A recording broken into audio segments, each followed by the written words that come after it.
Hey guys, this is Mrs. Harbin, and we are continuing with Chapter 5 today, all about quadratic equations. So far, we have looked at multiplying polynomials. We have then done the opposite of multiplying, which is factoring, and we factored quadratic polynomials.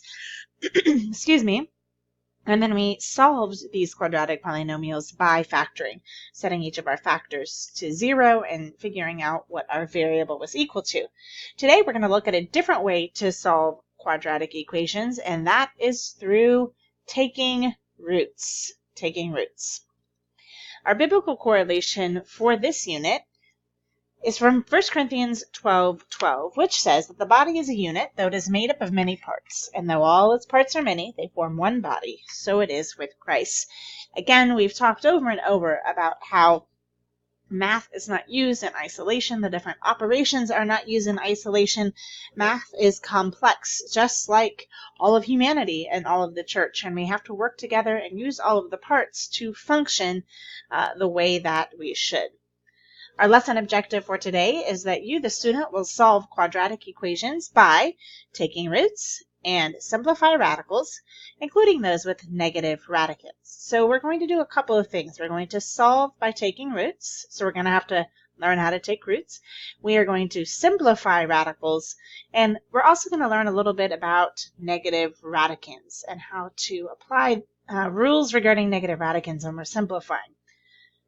So let's take a quick review of solving by factoring. Taking a look at x squared minus 81 equals 0, we should be reminded of this product of conjugates rule, and if we were to solve this by factoring, we would write x plus 9 and x minus 9, recognizing that both of these are perfect squares here.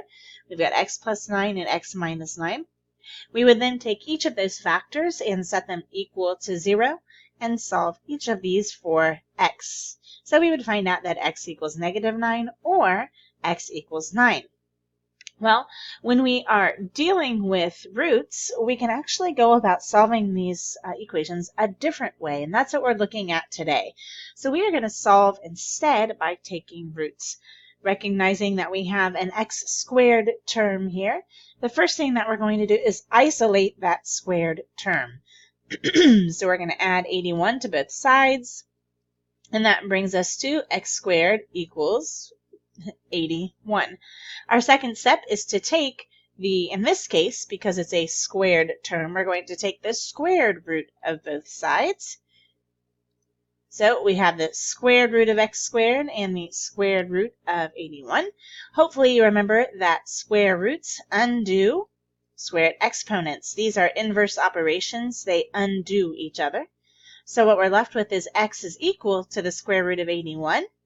As a quick reminder, x squared, and we're looking at x squared, that's going to give us the absolute value of x. So we need the absolute value of 81, which is 9. Therefore, x is equal to plus or minus 9. We know that positive 9 times positive 9, so 9 squared equals 81. But we also know that negative 9 times negative 9, so negative 9 squared, also equals 81. So our answer has two possibilities, positive 9 or negative 9. And when we solved by factoring, we saw that x was equal to both positive 9 and negative 9. So be sure when you're solving by taking roots that you do include both that positive and negative. So just let's take a look at our square root property. This might be a reminder. It might be new information depending on what you learned when you were in Algebra 1. So if x squared is equal to k stands for a constant, a number, and that k is greater than 0, then x is equal to plus or minus the square root of k. All right, we just saw that. Let's plug in those numbers that we saw. X squared was equal to 81. 81 is bigger than 0. Therefore, x is equal to plus or minus the square root of 81. In our case, plus or minus 9. So that's the formal definition that we just saw in our previous example. Let's take a look at parts of a radical, since we're talking about radicals here. And you can see on the right-hand side, we've got these different parts labeled. Okay, we have this symbol right here called the radical symbol. Be careful that you don't confuse that with the division symbol. The division symbol is kind of curved and straight on top, while the radical symbol, or the root symbol, looks kind of like a check mark. It's a little bit more slanted, right? So this is the radical symbol, or also called the root symbol. Underneath the root symbol, we have a number or an expression. It doesn't always have to be a number. It can be variables. So some type of expression. And this expression under the root symbol is called our radicand. The number on the outside tells what root we are taking. This is called the index. Now, when it's an index of 2, we don't typically write the 2. It's implied that that is a 2. We don't have to write it, but we can have other indices, 3, 4, etc. This whole thing is called the radical. So our radical is made up of an index, a radical symbol or a root symbol, and the radicand. So these are the parts of a radical, and you'll need to be familiar with that terminology and be able to use that terminology when explaining your answers. So radicals should always be simplified if they can be simplified. We don't want to leave it under the root symbol. If we can, go ahead and find the root. There should be no perfect power factors in the radicand and no radicals in the denominator. So if you look at this example right here, we've got a fraction 2 over root 3. There is a radical in the denominator. We don't want that. So we're going to take a look at how we can simplify radicals by removing perfect power factors and how to get rid of those radicals in the denominator. Now the steps for this are in your book on page 201, and we'll take a look at those together. So let's take a look at those steps. So when simplifying roots, when we want to remove any perfect powers, the first thing that we're going to do is write the radicand as the product of its prime factors. We also call that prime factorization, and we'll take a look at each of these in just a moment. We then want to simplify the roots of the perfect powers, and finally multiply the factors inside and outside the radical. Now, if this doesn't make sense to you, that's okay. We'll see it in action. Everything's, I think, a little bit easier to understand when we put numbers with it. Again, you can find these steps listed for you on page 201 of your book, but you can also write them down in your notes.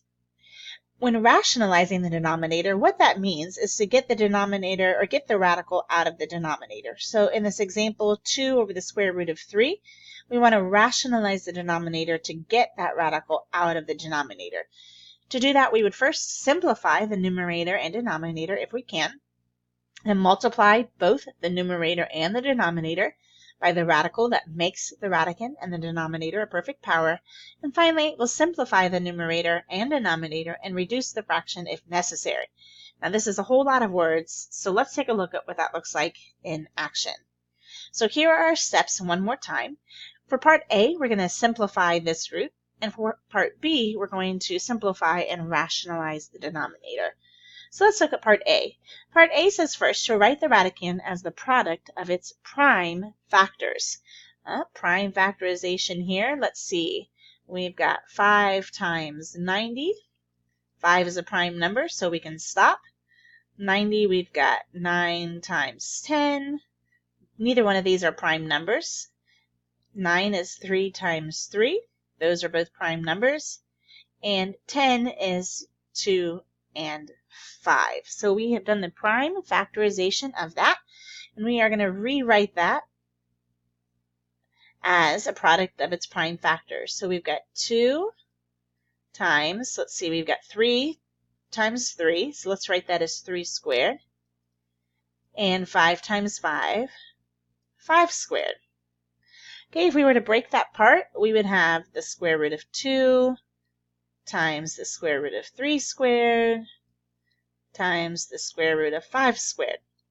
Well, remember what I said earlier, that square roots undo exponents, roots undo exponents. This is a square root, this is a squared exponent, so they are going to undo each other.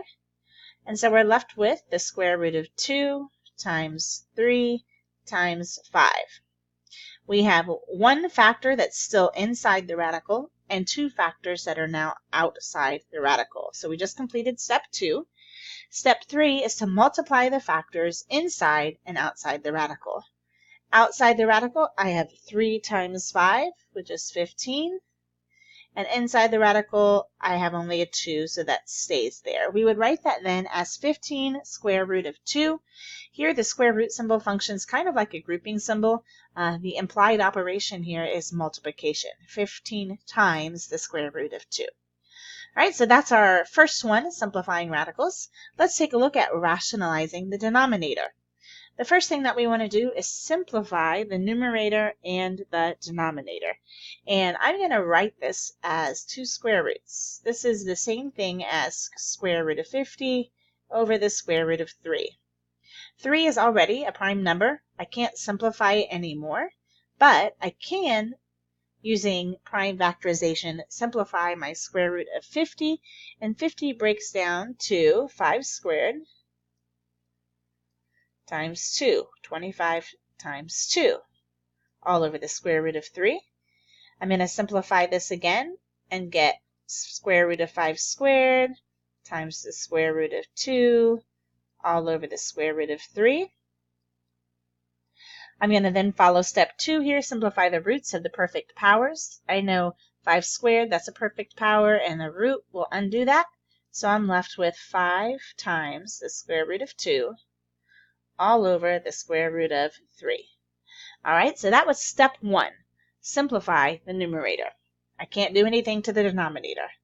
Then I'm going to multiply both the numerator and the denominator by the radical that makes the radicand and the denominator a perfect power. Basically what that means is whatever I have on the bottom, I'm going to multiply both the top and bottom by that. So I'm going to multiply the bottom by square root of 3 over 3, square root of 3 over the square root of 3. Okay, I'm just multiplying it by 1 because root 3 over root 3 is 1. But by doing the 1 this way, it will help me to get rid of my radicand and the denominator. Okay, this becomes 5 square root of 2 times the square root of 3. And we now have square root of 3 times square root of 3, which is square root of 3 squared. And if you remember, the square root and the squared symbol undo each other. So what I'm left with is 5 square root of 2 times the square root of 3, all over just plain old 3. All right, I need to simplify my top though, and the square root of 2 times the square root of 3, because they're both under radical symbols, I can multiply them, and that gives me square root of 6.